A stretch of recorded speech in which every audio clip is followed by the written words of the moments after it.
मी प्रियंका तुमचं पुन्हा एकदा स्वागत करते माझ्या व्लॉगमध्ये। तर माझा अजून एक चॅनल आहे डॉक्टर प्रियंका नकाते म्हणून। तर त्या चॅनलवरती देखील मला सबस्क्राइब करा, जेणेकरून मी आयुर्वेदिक आणि होमिओपॅथिकची माहिती देत आहे तुमच्यापर्यंत पोहोचण्यास मदत होईल। डॉक्टर प्रियंका नकाते थंबनेलवरती तुम्हाला फोटो दिसेलच माझा। चला तर आज आपला गुरुवार आहे, उपवास आहे, उपवासाची तयारी करूया। नेहमीप्रमाणे पूजा झालेली आहे, आपली आरती पण केलेली आहे। त्याचं काही शूट काढलेलं नाहीये। थोडंसं तिकडं उठताना तांदूळ सांडला तर ते पुसून काढायचं परत। आता आपल्याला मंदिरात जायचं आहे, पण मंदिरात जाण्याच्या आधी देवाला पण काहीतरी खायला घेऊन जायचं आहे आपल्याला। ही हा बटाटा मी उकडून ठेवलेला आहे मस्तपैकी। आणि हे आहे भगर भाजून घ्यायची। भाजून जर भगर घेतली ना तुम्ही तर शेंगदाण्याची पाकळ आहेत। भाजून जर भगर घेतली ना खूप टेस्टी लागते, त्याच्यामुळे मी भगर जास्त करून भाजूनच घेते। चला आधी आमटी करून घेऊया आणि नंतर हे शेवग्याची पण भाजी इथे ठेवली, ती पण भाजी करून टाकू। हे कारलं आहे, ते मम्मी पप्पांना खातील ते, आज आपला उपवास आहे। चला आमटीची तयारी करू। एक कान मोडलाय आमच्या कढईचा। चला स्टार्ट करू आमटी बनवायचं। ही आहे लाल तिखट आणि हा आहे शेंगदाण्याचा कूट। लाल तिखट जे आहे आमचं ते बिना ह्याचं आहे, लसणाचं आहे, त्याच्यामुळे मी लाल तिखट घालते भाज्यांमध्ये। इकडे ही कढई ठेवलेली आहे, पातेला ठेवलेलं आहे आणि इकडे पाणी गरम ठेवलेलं आहे। कधीही कोणतीही आमटी करायची असेल, भाज्या करायच्या असेल तर कडक कडक पाणी टाकायचं भाज्यांमध्ये, जेणेकरून त्याची चव छान येते। हे आम्ही अशा पद्धतीने ठेवलेले सेपरेट, उपवासाला वगैरे लागते म्हणून। आणि याच्यामधले थोडेसे मसाल्याच्या डब्यात काढूनही घेतो। आणि इकडे बघू शकता तेल गरम झालेलं आहे, मस्त अशी तडतड जिरे असे उडले पाहिजे तरच भाजी छान होते, नाही तर पांचट। करपायची जर भीती असेल तर गॅस बंद करायचा आणि पटकन हे बटाटे जेणेकरून भाजी आणि जिरे करपले नाहीत आपले। बटाटे टाकायचे, थोडंसं टाकायचं,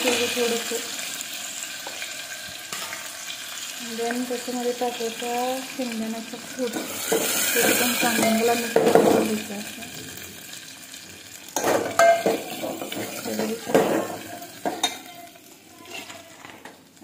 आणि गॅस लावलेला आहे मी। परत बारीक करायचं, एकदम बारीक शिजवायचं, भाजायचं सगळं याला।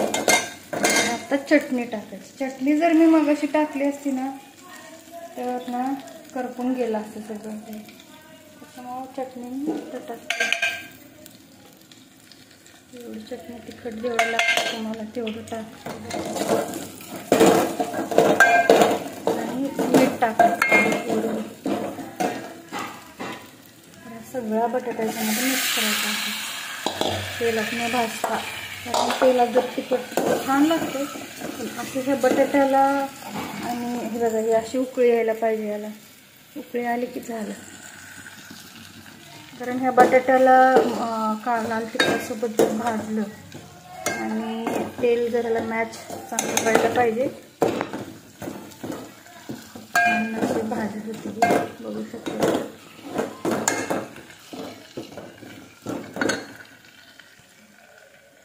तर हे बघा अशा पद्धतीने आमटी तयार होते, बारीक करते त्याने करून, तर येईल वरती खूप छान। मीठ टाकलेलं आहे मी वरून, त्याच्यानंतर त्याचं काही शूट नाही काढलं, खूप छान लागते। आणि पहिली स्टेप म्हणजे भाजीला बटाट्याच्या, वांग्याच्या, कुठलीही भाजी असू दे, त्याचं जे तिखट टाकतो की नाही आपण, त्याच्यासोबत त्या भाज्या भाजायच्या व्यवस्थित, बारीक गॅसवर भाजायचं एकदम।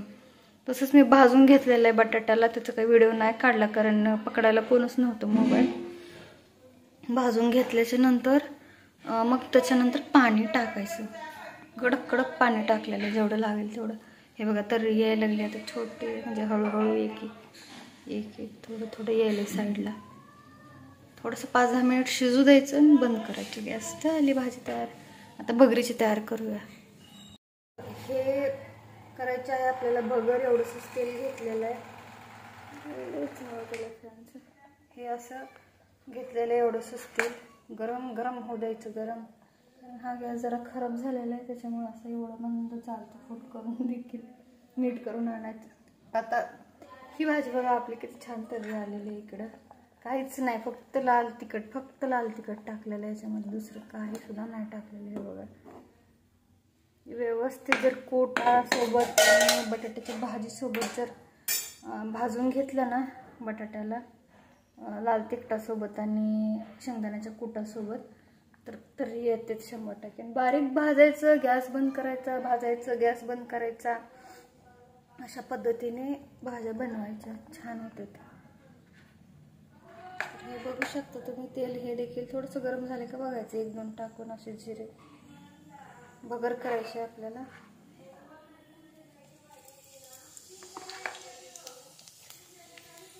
एवढे जिरे टाकलेले आहेत, मला आवडतं जिरे, त्याच्यामुळे मी जास्त टाकत असते.